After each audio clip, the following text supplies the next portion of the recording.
Welcome to English Story Collection. Today I am going to tell you a story about a retired teacher who took the wrong bus and never went back to the right one. Maggie Doyle is 68 years old. For 30 years she taught the second grade at Kent Street School in Providence. 3 years ago she stopped. Her weeks are quiet now. Every Tuesday she takes the bus, number 14, to the market.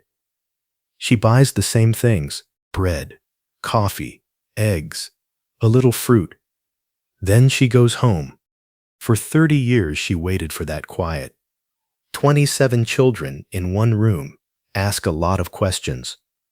A teacher answers them all day, every day, from September to June. And then the quiet came, and it was not the thing she thought it was. In the classroom, somebody always wanted something from her. Now nobody wanted anything. She was not sad. She wants to be clear about that. She was only very, very free. She read in the mornings. She walked in the afternoons. She cleaned rooms that were already clean. And on Tuesday she went to the market. And Tuesday was the best day of the week, because on Tuesday she had somewhere to be. One Tuesday in April, it rained hard. Men were working on her street, and they had moved her bus stop 100 yards down the road. Maggie stood under her umbrella. A bus came. She got on it. 10 minutes later she looked out of the window and did not know the street. She looked again. It was not the 14, it was the number 4, and it was going the other way. She could have got off. That is the simple thing to do, and she knew it. But the rain was heavy, and the bus was warm, and Maggie thought, I am 68 years old. Nobody is waiting for me at home. Nothing in my bag is going to go bad. So she sat there and looked out of the window at a city she had lived in for 40 years. The bus went to the end of the line. The driver turned in his seat and said, Harrow Street. This is the end. Maggie got off. She had never been on that street in her life. She started walking because she wanted to find the stop for the bus back. Harrow Street was small houses, close together. Some of them had new paint. Some of them had none. And then, between two of the houses, she saw an empty lot behind a wire fence. There was everything in there that people throw away when they think nobody is watching. 4 old tires, a broken chair, bottles, dozens of them, weeds as high as her waist, and in the middle of it there was a man. He was alone. He was maybe 40 years old. He had an old cart, and he was pulling the weeds out of the ground, in the rain, with no hurry at all. Maggie stood at the fence for a minute. Then she stood there for another minute. The man did not see her. She should have walked on. It was raining, she was cold, and this was not her street. So she asked him through the fence, What are you making? The man looked up. He did not answer at once. He put the cart down, dried his palms on his trousers, and said, A garden. Maggie looked at the tires. She looked at the bottles, and the weeds, and the broken chair. That is a lot of work for one man, she said. I know, he said, and he went back to the weeds. That was the whole conversation. Not many words. She counted them later, at home, and there were not many. Maggie missed the last bus and went home in a taxi. It cost $14. She did not tell anybody about that. She thought about it all week, and here is the part she still cannot explain. She was not thinking about the man. She was thinking about the lot. Somebody had looked at that mess and seen a garden in it. She wanted to know how. And the next Tuesday, she was on Harrow Street again. This time, she was wearing work gloves. The man's name was Sam. He is a baker. He starts work at 4 in the morning and finishes a little after 1. The lot is what he does after that. They work 2 hours every Tuesday. On the first day, they took out 60 bottles and a car door. On the second day, 3 tires and half a bicycle. Sam did not talk much. He said, "Here," he said. "Hold this," he said. "Thank you." That was most of it. On the third Tuesday, he brought bread. He put it on a brick, in a paper bag, and said nothing about it. It was still warm. Maggie ate half of it on the bus home, which is not a thing she does. Maggie did not mind at all. For 30 years she had listened to 27 children at the same time. Quiet work next to a quiet person was new, and she liked it. She did not ask him why he was doing it. He did not ask her why she came back. That is not a normal way for two people to become friends. But that is what happened. In May, a woman from the corner house told her the lot had been like that for 11 years. 2 men had tried to clean it once, the woman said. They stopped after a week. Everybody stops. At first, the street only watched. A curtain moved. Somebody stood at a window for a while and went away again. Nobody came out. Nobody said hello. One man did speak. He lived in the house with no paint. He stopped at the fence and said the lot would be full of trash again by winter. He had seen it happen before. Maggie said, "Probably." And she went on pulling weeds. But 2 boys came to the fence every day.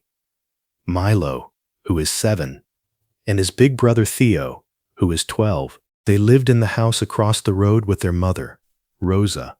For 3 weeks the boys only stood there and looked. Then one afternoon Milo asked, "Can I pull one?" Maggie gave him a pair of gloves that were far too big for him.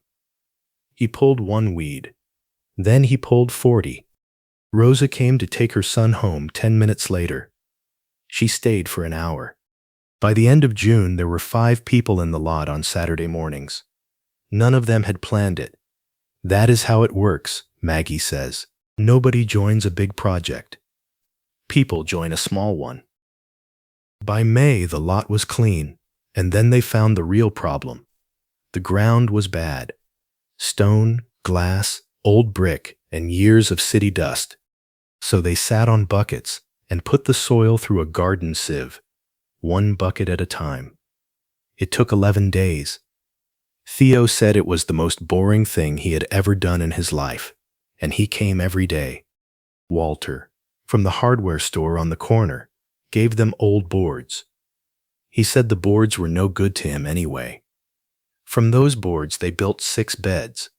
The next week, Walter brought a shovel, then some nails. Then he came himself on Saturday and stayed until it was dark. There was one more problem, and it was water. There is no water on an empty lot. For 2 weeks they carried it in buckets from Rosa's kitchen, 40 steps each way, and Milo counted the steps every single time. They planted beans, tomatoes, and sunflowers. Sunflowers because children need something tall. Maggie taught Milo how to count seeds. 3 in 1 hole, not 4. She says her hands remembered the classroom faster than her head did. In July, there was a paper on the fence. The lot belonged to the city. The paper said that work on the land was not allowed.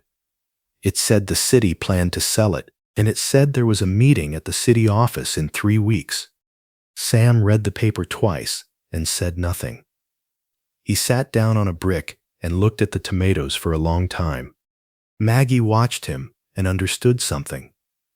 Sam had never really believed this would last. He had cleaned that lot the way you clean a room you are going to leave. "I have been to 100 meetings," she said. "Every one of them was about one child, and every one of them was harder than this one." He looked up at her.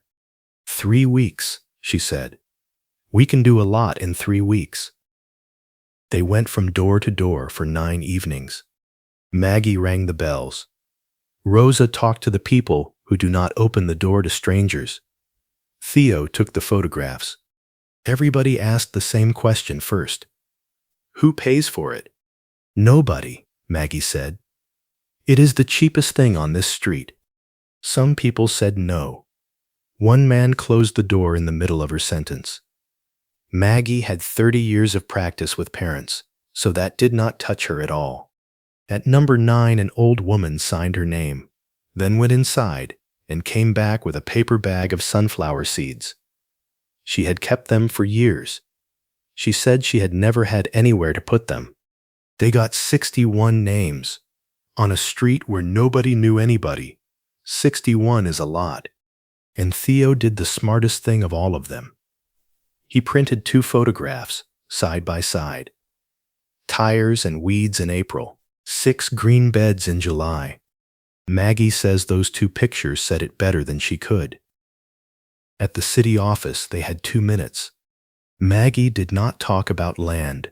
She did not talk about money, because she does not know anything about money.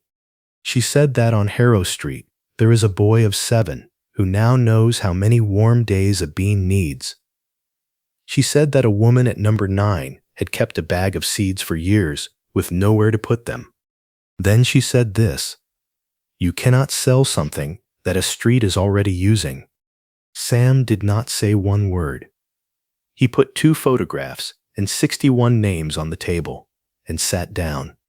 Rosa came too, with both boys. Walter closed his shop for an hour to be there. 11 people from Harrow Street sat in that room. And nobody at the city office had expected 11 people about an empty lot. The city did not sell the land. They offered something else instead. A neighborhood group can use the land for $1 a year. 2 things are needed. The group must have a name, and 1 person must be responsible for it. Sam took the papers home with him. Maggie did not think about it again. By August, there were 12 people working in the garden. Saturday morning was for everybody. Tuesday was still Maggie and Sam, the way it had always been. Walter brought a bench. It was not straight, so they put a brick under one leg, and that brick is still there today. They put a box by the fence and wrote on it, "Take what you need." People took tomatoes. People brought seeds. One morning there were 4 jars of homemade jam in the box, and nothing else, and nobody ever said who left them. And the man from the house, with no paint, came out in July with a garden hose. It was long enough to reach from his kitchen tap to the 3rd bed. He said nothing about winter. He did not have to. And Maggie stopped taking the number 14 on Tuesdays. Bread and coffee can be bought on any day of the week. Tuesday meant the garden now. Her sister asked her on the telephone what she did all week. Maggie said, "I work in a garden with a baker." Her sister waited for the rest of the story. There was no rest of the story, and Maggie was very happy about that. In September, there was a sign on the gate. It was wooden, and somebody had cut the letters by hand and painted them white. It said, "The Doyle Garden." Maggie stood in front of it for a long time. Doyle is her name. Then she found Sam near the sunflowers and told him that somebody had made a mistake. This was not her garden. She only came on Tuesdays. She had not even been the first one in that lot. "There is no mistake," Sam said. "That is the name on the papers at the city office. I wrote it there in July." Then Sam dried his palms and asked her a question. "Do you remember a boy in your class who could not read at 7? Maggie told him the truth. In 30 years, she had taught almost 800 children. She remembers many of them. She does not remember all of them. "You stayed with me after school," Sam said, "twice a week, for a whole year. And every Monday morning, you asked the whole class the same question. What are you making this week?" Maggie did not answer. She was standing in April again, in the rain, at a wire fence, hearing her own voice ask a man with a cart what he was making. "I knew who you were in the first minute," Sam said. "I waited 4 Tuesdays because I wanted to be sure." "Then why did you not tell me?" she said. "Because then you would have been coming to see me," he said. "And I wanted you to come for the garden." He went to his bag and took out a thin book with a soft blue cover. The corners were round from 30 years of hands. Inside the front cover, there was her own handwriting, in blue ink. To Sam. You finished it. He had been carrying that book in his bag since July. He was waiting for the sign to be ready. He told her the rest of it later, on the crooked bench. He left the city at 19 and came back at 35. The bakery job was a good one, and the street he moved into had that lot in the middle of it, and he could see it from his window every morning. And here is the thing about teaching. It is the same with any small work that you do for years. You never see the end of it. You teach a child to read. The child goes on to the 3rd grade, and after that you know nothing. Some of them come back and say thank you. Most of them do not. Every teacher learns to live with that. Maggie learned to live with it too. She thought it had all stayed inside that classroom. She thought nobody was carrying it. It was on Harrow Street, behind a wire fence, in weeds as high as her waist, in the rain, in the hands of a quiet man who did not even tell her his family name on the first day. Today, 2 more empty lots on that street are being cleaned. Rosa runs the Saturdays. Milo can count to 100 and knows exactly what a seed needs. Sam still does not talk much. The bench is still not straight, and Maggie says that the wrong bus was the best mistake of her life. She still asks the question too, every Tuesday at the gate. So, what are we making this week?